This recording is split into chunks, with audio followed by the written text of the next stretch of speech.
Hi friends, R4iലേക്ക് എല്ലാവർക്കും സ്വാഗതം. കഴിഞ്ഞ 3 മാസത്തെ ഏറ്റവും ലോവസ്റ്റ് ലെവലിലേക്കുള്ള ഒരു ശക്തമായ തകർച്ചയാണ് ഇന്ന് നമ്മുടെ മാർക്കറ്റിൽ കണ്ടത്. അതൊരു കംപ്ലീറ്റ് ബ്ലഡ് ബാത്ത് ആയിരുന്നു. നിഫ്റ്റിയിലെ മേജർ സപ്പോർട്ടുകളായിട്ടുള്ള 25,450 അതുപോലെ 25,350 ലെവലുകളൊക്കെ ബ്രേക്ക് ചെയ്തുകൊണ്ട് ഇപ്പോൾ ഏറ്റവും ഒടുവിൽ 200 മൂവിങ് ആവറേജിനോട് അടുത്താണ് ഡെയിലി ചാർട്ടിൽ നമ്മൾ നിഫ്റ്റിയുടെ ലെവലുകൾ കാണുന്നത്. ഇന്ന് ഏകദേശം 1.38% ഒരു ഫ്രീ ഫോളാണ് നിഫ്റ്റിയിൽ ഉണ്ടായത്. 25,232 ലെവലിലാണ് ഇപ്പോൾ ഫൈനലായിട്ട് ക്ലോസ് ചെയ്തിട്ടുള്ളത്. ഏകദേശം 353 പോയിന്റിൻ്റെ വമ്പിച്ചൊരു തകർച്ചയാണത്. അപ്പോൾ മാർക്കറ്റിൻ്റെ ആ ഒരു വളറ്റിലിറ്റി സൂചിപ്പിക്കുന്ന ഇന്ത്യ വിക്സ് ഇൻഡിക്കേറ്റർ നമ്മൾ നോക്കുകയാണെങ്കിൽ ഇന്നലെ അത് 4% ഉയർന്നപ്പോൾ ഇന്ന് 7% ഉയർന്നിട്ടുള്ളത്. അതായത് ഫൈനലായിട്ട് നമ്മൾ കാണുന്നത് 12.73, ഓൾമോസ്റ്റ് 13 എന്നുള്ള നമ്പറിലാണ് ഇപ്പോൾ അത് നിൽക്കുന്നത്. ഇപ്പോൾ ബ്രോഡർ മാർക്കറ്റിൽ ലാർജ് ക്യാപ് സ്റ്റോക്കുകളിൽ 1.5% ഫോളാണ് ഉണ്ടായിട്ടുള്ളതെങ്കിൽ മിഡ് ക്യാപ്പിലും സ്മോൾ ക്യാപ്പിലും മൈക്രോ ക്യാപ്പിലും 2% കൂടുതലുള്ള ഒരു ഫോളാണ് നമ്മൾ കാണുന്നത്. സാധാരണഗതിയിൽ ഇത്തരം പാനിക് ആയിട്ടുള്ള മാർക്കറ്റ് കണ്ടീഷനിൽ FMCG സെക്ടറിൽ ശക്തമായ ബൈങ് ഉണ്ടാവാറുണ്ട്. പക്ഷെ അവിടെ FMCG സെക്ടറും വലിയ തോതിൽ താഴോട്ടേക്ക് പോയതായിട്ട് കാണാം. എന്നാൽ ഈ മാർക്കറ്റിൻ്റെ ഈ ഒരു തകർച്ച നമ്മുടെ മാർക്കറ്റിൽ മാത്രം ഒതുങ്ങി നിൽക്കുന്നില്ല. ഗ്ലോബൽ മാർക്കറ്റ് മൊത്തത്തിൽ വലിയ തോതിലുള്ള വീക്ക്നെസ് നമുക്ക് കാണാൻ കഴിയും. ഇപ്പോൾ ഈ നിമിഷം നമ്മൾ നാസ്ഡാക്കിൻ്റെ ഫ്യൂച്ചേഴ്സ് നോക്കുകയാണെങ്കിൽ 2% കൂടുതൽ ഫോൾ അവിടെ ഉണ്ടായിട്ടുണ്ട്. ഡൗ ജോൺസും S&P 500 1.5% കൂടുതലുള്ള ഫോളാണ്. അപ്പോൾ ഇന്ത്യയേക്കാൾ വലിയ ഫോളാണ് US മാർക്കറ്റ് ഉണ്ടായിട്ടുള്ളത്. ഇതേപോലെ തന്നെയാണ് യൂറോപ്യൻ മാർക്കറ്റിൻ്റെയും അവസ്ഥ. അവിടെയും കഴിഞ്ഞ 3 ആഴ്ചയിൽ ഏറ്റവും ലോവർ ലെവലിലേക്ക് ഇൻഡെക്സുകൾ താഴോട്ടേക്ക് വന്നതായിട്ട് കാണാം. അതുപോലെ ജപ്പാൻ്റെ നിക്കിയിലും നമ്മൾ വലിയ തോതിലുള്ള ഫോളാണ് കഴിഞ്ഞ 4 ട്രേഡിംഗ് സെഷനിൽ കണ്ടുകൊണ്ടിരിക്കുന്നത്. ഇന്ത്യൻ റുപ്പി ഇന്ന് വീണ്ടും വലിയ തോതിൽ തകർന്നുകൊണ്ട് 91 എന്ന ലെവൽ ക്രോസ് ചെയ്തിട്ട് കാണാം. അപ്പോൾ നമ്മുടെ മാർക്കറ്റിൽ FIAസിൻ്റെ സെല്ലിങ്ങിൻ്റെ ആ ഒരു തീവ്രതയ്ക്ക് ഒരു കുറവുമില്ല. കഴിഞ്ഞ ട്രേഡിംഗ് സെഷനിലും അവർ ശക്തമായ സെല്ലിംഗ് നടത്തിയായിട്ട് കാണാം. സ്വാഭാവികമായിട്ടും ഇന്ത്യൻ റുപ്പി അത് വലിയ തോതിൽ ഇമ്പാക്ട് ചെയ്യുന്നുണ്ട്. കൂടാതെ ഇന്ത്യ US ട്രേഡിൽ ഇങ്ങനെ നീണ്ടുപോകുന്നതും ആ റുപ്പി വീക്ക്നെസ്സിന് കാരണമായിട്ടുണ്ട്. കൂടാതെ ഈ ഇന്റർനാഷണൽ ആയിട്ടുള്ള വീക്ക്നെസ്, പ്രത്യേകിച്ച് ഡോളർ ഇൻഡെക്സിൽ ഇന്ന് ശക്തമായ ഒരു ഫോൾ ഉണ്ടായി. കഴിഞ്ഞ ദിവസങ്ങളിൽ 99 മുകളിൽ നിന്നിരുന്ന ഡോളർ ഇൻഡെക്സ് ഇന്ന് നമ്മൾ കാണുന്നത് 99 താഴെയാണ്. US ബോണ്ട് ഈൽഡ് അതിൻ്റെ കഴിഞ്ഞ 4 മാസത്തെ ഏറ്റവും ഹൈയിലേക്ക് ഉയർന്നതായിട്ടും കാണാം. ഇപ്പോൾ മൊത്തത്തിൽ ഇൻവെസ്റ്റേഴ്സ് വേൾഡ് വൈഡ് ആയിട്ട് നോക്കുമ്പോൾ പാനിക് ആയിട്ടുള്ള ഒരു സിറ്റുവേഷനിലാണുള്ളത്. അതുകൊണ്ട് തന്നെ സേഫ് ഹെവൻ ആയിട്ടുള്ള കമ്മോഡിറ്റീസിലേക്കാണ് ഇൻവെസ്റ്റേഴ്സ് കൂടുതൽ ഇപ്പോൾ ശ്രദ്ധ തിരിക്കുന്നത് കാണാം. കാരണം ഗോൾഡൊക്കെ അതിൻ്റെ പുതിയ ഫ്രഷ് ഹൈ ക്രിയേറ്റ് ചെയ്തുകൊണ്ടിരിക്കുകയാണ്. സിൽവറും അതേപോലെ തന്നെ ശക്തമായിട്ടുള്ള പുതിയ ഹൈ ക്രിയേറ്റ് ചെയ്തുകൊണ്ടിരിക്കുകയാണ്. ഇപ്പോൾ MCXൻ്റെ ഗോൾഡ് പ്രൈസിൽ 10 ഗ്രാം ഗോൾഡിന് 1,46,000 എന്ന ലെവലാണ് കാണുന്നത്. അതേപോലെ MCXൻ്റെ സിൽവറിൽ നമ്മൾ കാണുന്നത് 3,19,000 എന്ന ലെവലാണ് പെർ കിലോഗ്രാമിന്. ഇപ്പോൾ കഴിഞ്ഞ 7 ദിവസങ്ങളിൽ ഗോൾഡിൻ്റെ പ്രൈസ് 7,900 എന്ന ലെവലിൽ ഉയരുകയും സിൽവറിൻ്റെ പ്രൈസ് പെർ കിലോഗ്രാം 67,000 എന്ന ലെവലിൽ ഉയരുകയും ചെയ്തിട്ടുണ്ട്. അപ്പോൾ ഇറാൻ US ടെൻഷനിൽ തുടങ്ങിയിട്ടുള്ള ഈ റീസെൻ്റ് ആയിട്ടുള്ള ഈ സിൽവർ ഗോൾഡ് മുന്നേറ്റം ഒടുവിൽ ഇപ്പോൾ ഈ ഗ്രീൻലാൻഡ് ഇഷ്യൂവുമായി ബന്ധപ്പെട്ടിട്ടുള്ള ട്രേഡ് ടെൻഷൻസ് കാരണം കൂടുതലായിട്ടുള്ള പുതിയ ഉയരങ്ങളിലേക്ക് പോകുന്നതാണ് കാണുന്നത്. ട്രംപിൻ്റെ ഏറ്റവും ഒടുവിലത്തെ ഒരു താരിഫ് ത്രെട്ട് കാണുന്നത് ഫ്രാൻസിനെതിരെയാണ്. യുദ്ധാനന്തരമുള്ള ഗാസയെ റീബിൽഡ് ചെയ്യാനുള്ള US ആ ഒരു ഇനീഷ്യേറ്റീവിൽ US പല രാജ്യങ്ങളെയും ക്ഷണിച്ചിട്ടുണ്ടായിരുന്നു. അപ്പോൾ ആ ഒരു ഇന്റർനാഷണൽ മൂവ്മെന്റിന് എതിരെ ഇപ്പോൾ ഫ്രാൻസ് നിൽക്കുകയാണ്. ഫ്രാൻസ് പ്രസിഡന്റ് എമാനുവൽ മാക്രോൺ പറഞ്ഞിട്ടുള്ളത് ഇത് യുണൈറ്റഡ് നേഷൻസിന്റെ ഗൈഡ് ലൈൻസിന് എതിരാണ് എന്നുള്ള രീതിയിൽ ആണ് അദ്ദേഹം പ്രതികരിച്ചിട്ടുള്ളത്. ഫ്രാൻസ് കൂടാതെ ഇന്ത്യൻ പ്രൈം മിനിസ്റ്റർ മോഡിയും അതുപോലെ റഷ്യൻ പ്രസിഡന്റ് വ്ളാഡിമിർ പുടിനും അർജന്റീനൻ പ്രസിഡന്റ് ജാവിയറും കാനഡയുടെ മാർക്ക് കാർണിയും ഒക്കെ ഈ രീതിയിൽ ട്രംപ് ഇൻവൈറ്റ് ചെയ്യപ്പെട്ട ഇന്റർനാഷണൽ ലീഡേഴ്സാണ്. അതിൻ്റെ കൂട്ടത്തിലാണ് ഫ്രാൻസിനെയും ഇൻവൈറ്റ് ചെയ്തത്. പക്ഷേ ഫ്രാൻസ് ഇതിനെതിരെ നിൽക്കുന്നു എന്നുള്ളത് ട്രംപിനെ പ്രകോപിപ്പിച്ചിരിക്കുകയാണ്. ഇപ്പോൾ ഈ 200% താരിഫ് ഫ്രഞ്ച് വൈനും ഷാമ്പെയിനും ഒക്കെ എതിരെ ഏർപ്പെടുത്തുമെന്നാണ് ഏറ്റവും ഒടുവിൽ വന്നിട്ടുള്ള റിപ്പോർട്ട്. അപ്പോൾ ഗ്രീൻലാൻഡ് ഇഷ്യൂവുമായിട്ട് ഓൾറെഡി വീക്കായി നിൽക്കുന്ന ഗ്ലോബൽ മാർക്കറ്റിലേക്കാണ് ഈ രീതിയിലുള്ള പുതിയ ഇഷ്യൂസുമായിട്ട് ട്രേഡ് വെപ്പൺ ഉപയോഗിച്ചുകൊണ്ടുള്ള പുതിയ ടെൻഷൻസ് ട്രംപ് ക്രിയേറ്റ് ചെയ്യുന്നത്. ഇപ്പോൾ ഇന്ത്യൻ മാർക്കറ്റിലേക്ക് വന്നാൽ നമ്മുടെ Q3 ഏർണിങ്സ് അത് മിക്സഡ് ആയിട്ടാണ് വരുന്നത് എന്നാണ് പൊതുവെ വിലയിരുത്തപ്പെടുന്നത്. അപ്പോൾ വലിയ പ്രതീക്ഷയോടെയായിരുന്നു Q3 ഏർണിങ്സിനെ ഇൻവെസ്റ്റേഴ്സ് നോക്കി കണ്ടിരുന്നത്. എന്നാൽ അതിനെ മീറ്റ് ചെയ്യുന്ന രീതിയിലുള്ള പ്രകടനം കമ്പനികളുടെ ഭാഗത്തു നിന്ന് വരുന്നില്ല എന്നാണ് റിസൾട്ടുകൾ സൂചിപ്പിക്കുന്നത്. അപ്പോൾ ഇതിനൊരു പ്രധാന കാരണമായിട്ടുള്ളത് ഇന്ത്യയുടെ പുതിയ ലേബർ കോഡ് അത് നവംബർ 21-ാം തീയതിയായിരുന്നു കമ്പനികൾ നടപ്പിലാക്കേണ്ടിയിരുന്നത്. അപ്പോൾ അവർ അത് നടപ്പിലാക്കിയതിൻ്റെ ഭാഗമായിട്ട് വലിയ തോതിലുള്ള അവരുടെ പ്രോഫിറ്റിലെ ഒരു പ്രൊവിഷൻസ് ഇത്തരത്തിലുള്ള ലേബർ ഇൻസെൻറ്റീവ്സിന് വേണ്ടി മാറ്റിവെക്കേണ്ടി വന്നിട്ടുണ്ട്. ഇപ്പോൾ ലേബേഴ്സിൻ്റെ വെൽഫെയറിന് വേണ്ടിയിട്ട് ഉപയോഗിക്കുന്ന gratuity, leave എൻകാഷ്മെൻറ്റ്, Providence fund, salary തുടങ്ങിയ കാര്യങ്ങളൊക്കെ മൊത്തത്തിലുള്ള കമ്പനിയുടെ ലേബർ കോസ്റ്റിൻ്റെ 50% വേണമെന്നാണ് ലേബർ കോഡ് നിഷ്കർഷിക്കുന്നത്. നിലവിൽ അത് 20 to 30% മാത്രമാണ്. അപ്പോൾ സ്വാഭാവികമായിട്ടും ഈ 50%-ത്തിലേക്ക് ലേബർ കോസ്റ്റ് ഉയരുമ്പോൾ അത് കമ്പനികളുടെ പ്രോഫിറ്റബിലിറ്റിയെ വലിയ തോതിൽ ഇമ്പാക്റ്റ് ചെയ്യും എന്നുള്ള കാര്യം തർക്കമില്ല. അപ്പോൾ അതാണ് നമ്മൾ IT സ്റ്റോക്കുകളിൽ ആദ്യം കണ്ടത്. കാരണം IT സ്റ്റോക്കുകൾ വളരെയധികം മാസീവായിട്ടുള്ള വർക്ക് ഫോഴ്സുള്ള ഒരു ഇൻഡസ്ട്രിയാണ്.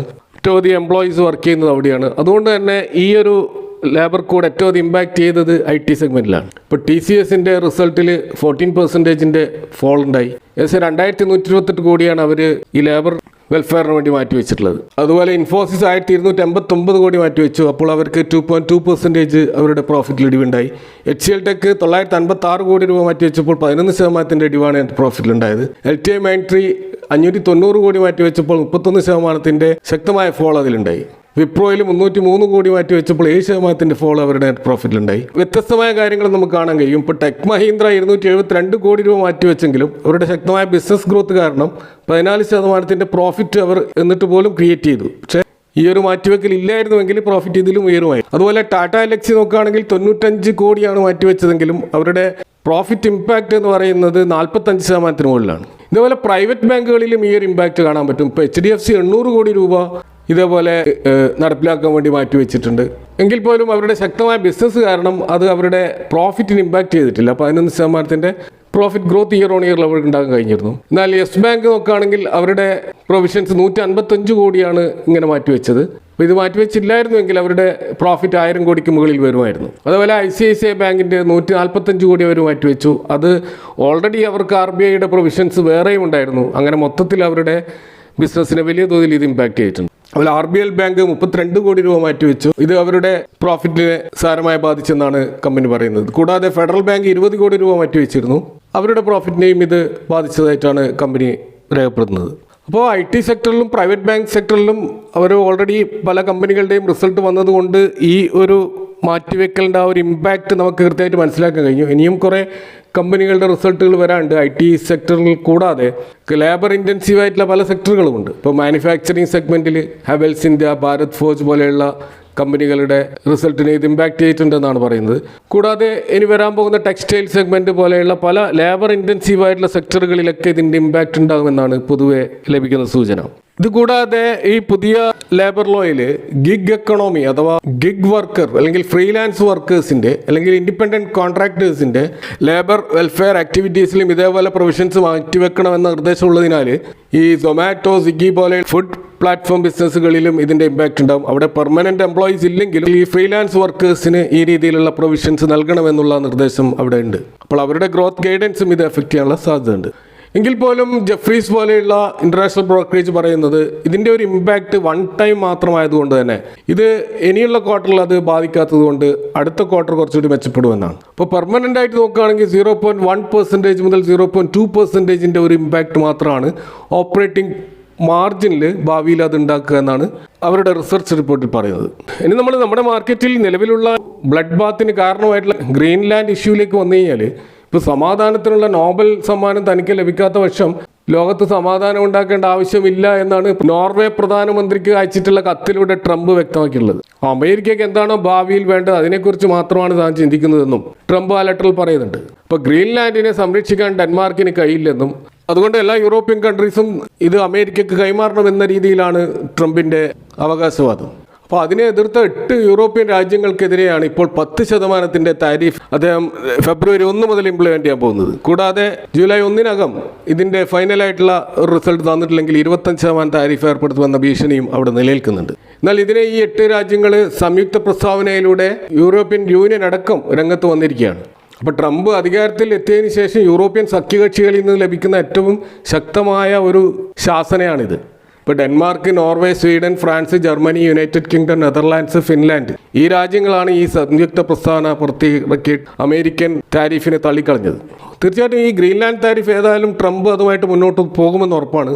അപ്പോൾ അത്തരത്തിൽ മുന്നോട്ടേക്ക് പോകുമ്പോൾ അത് പല ഇന്ത്യൻ കമ്പനികളെയും നെഗറ്റീവായിട്ട് ബാധിക്കും. അതേപോലെ തന്നെ ചില ഇന്ത്യൻ കമ്പനികളെ പോസിറ്റീവായിട്ടും ബാധിക്കും. അതാണ് നമ്മൾ ഇനി പരിശോധിക്കുന്നത്. അപ്പോൾ ഇന്ത്യയിലെ പല കമ്പനികൾക്കും യൂറോപ്പിലും പ്രത്യേകിച്ച് ജർമ്മനി, UK പോലെയുള്ള രാജ്യങ്ങളിൽ മാനുഫാക്ചറിങ് ഫെസിലിറ്റീസ് ഉണ്ട്. ടാറ്റ മോട്ടോഴ്സിന്റെ പാസഞ്ചർ വെഹിക്കിൾ വിങ് ആയിട്ടുള്ള ജാഗ്വാർ ലാൻഡ് റോവർ ഇതിനെയൊക്കെ ഈ ഒരു താരിഫ് ഇമ്പാക്ട് ചെയ്യും. കാരണം അവരുടെ മാർക്കറ്റ് അമേരിക്കയാണെങ്കിലും മാനുഫാക്ചർ ചെയ്യുന്നത് UK നിന്നാണ്. സംവർദ്ധന മദേഴ്സിന്റെ പ്രധാനപ്പെട്ട മാനുഫാക്ചറിങ് നടക്കുന്നത് ജർമ്മനിയിലും ഫ്രാൻസിലും ഒക്കെയാണ്. അവിടെ നിന്നാണ് കാർ മേക്ക് ചെയ്തിട്ട് US എക്സ്പോർട്ട് ചെയ്യുന്നത്. അതുപോലെ തന്നെ Bharat forge European heavy vehicle സെഗ്മെന്റിൽ നല്ല പ്രസൻസ് ഉള്ള ഒരു കമ്പനിയാണ്. ഇതുകൂടാതെ സോണ BLW പ്രസിഷൻ ഫോർജിങ് അവർക്കും യൂറോപ്യൻ US ബേസ് ഉള്ള കമ്പനിയാണ്. ഇതുകൂടാതെ ഇന്ത്യയിലെ IT കമ്പനികളെയും ഇത് നെഗറ്റീവായിട്ട് ബാധിക്കും. കാരണം TCS, ഇൻഫോസിസ്, HCL ടെക് പോലുള്ള കമ്പനികളെ സംബന്ധിച്ചിടത്തോളം ഇത്തരത്തിലുള്ള ഒരു അന്തരീക്ഷത്തിൽ USഉം യൂറോപ്യൻ യൂണിയനും ഒക്കെ അവരുടെ IT സ്പെൻഡിങ് കുറച്ച് ഡിലേ ചെയ്യാൻ സാധ്യതയുണ്ട്. വെയിറ്റ് ആൻഡ് വാച്ച് എന്നുള്ള മോഡിലേക്ക് പോകാനുള്ള സാധ്യതയുണ്ട്. പ്രത്യേകിച്ച് യൂറോപ്യൻ ബാങ്കിങ്, മാനുഫാക്ചറിങ് ക്ലയൻസ് ഒക്കെ ആ രീതിയിൽ പോകുമ്പോൾ അവിടെയൊക്കെ സർവീസ് പ്രൊവൈഡ് ചെയ്യുന്ന ഇന്ത്യൻ IT കമ്പനികളെ സംബന്ധിച്ചിടത്തോളം ഇത് നെഗറ്റീവായിട്ട് ഇമ്പാക്ട് ചെയ്യും.